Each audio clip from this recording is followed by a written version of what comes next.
Court के एक आदेश से पश्चिम बंगाल में एक बार फिर से सियासत में भूचाल तय है। हंसखाली गैंगरेप केस से जुड़ी हुई बड़ी खबर आपको दे रही हूं। गैंगरेप केस में दोषी पाया गया टीएमसी नेता का बेटा। पश्चिम बंगाल के हंसखाली गैंगरेप केस में सजा का आज ऐलान होगा। राणाघाट कोर्ट में नाबालिग से गैंगरेप और हत्या के मामले में 9 लोगों को कल दोषी ठहराया गया था। इसमें मुख्य आरोपी स्थानीय टीएमसी नेता का बेटा ब्रजगोपाल भी शामिल है। टीएमसी पंचायत सदस्य समरेंदु गयाली के बेटे ब्रजगोपाल समेत 9 आरोपियों को दोषी ठहराया गया है। 4 अप्रैल 2022 को नाबालिग के साथ गैंगरेप हुआ था। अगले दिन 5 अप्रैल को उसकी मौत हो गई थी, जिसके बाद पूरे सूबे में इस मामले को लेकर सियासी उठापटक देखी जा रही है। बीजेपी ने ममता सरकार के खिलाफ जबरदस्त आंदोलन किया था, आपको याद होंगी वो तस्वीरें भी।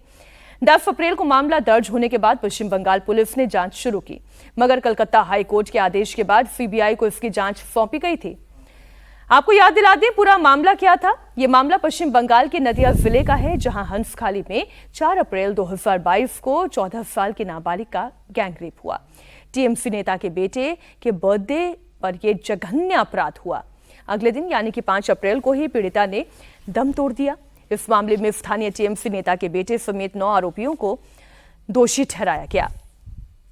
तो ये पूरा मामला है। अब इस पर जो राजनीति है, राजनीति होनी नहीं चाहिए, लेकिन बीजेपी के पास ये बहुत बड़ा हथियार है। मुद्दा है, बीजेपी इसको उठाएगी, चुनावी मुद्दा बनाएगी इसको। लेकिन महत्वपूर्ण बात यह है कि सीबीआई, क्योंकि ममता बनर्जी ने कहा था कि वाकई में गैंगरेप हुआ है या कोई लव अफेयर था, इस तरीके के बयान उन्होंने दिए थे। उस समय ये खतरनाक बयान थे। इस समय बयान उन्होंने दिए थे और उसके बाद इसीलिए सीबीआई में जानकारी, सीबीआई को इंक्वायरी सौंपी गई थी हाईकोर्ट के आदेश से।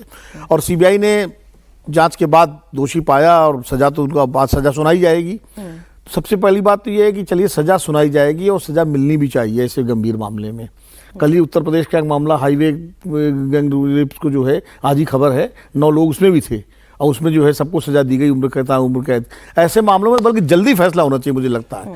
ये तो 2022 का मसला है, वो 3 साल बाद फैसला आ रहा, फिर भी जल्दी है।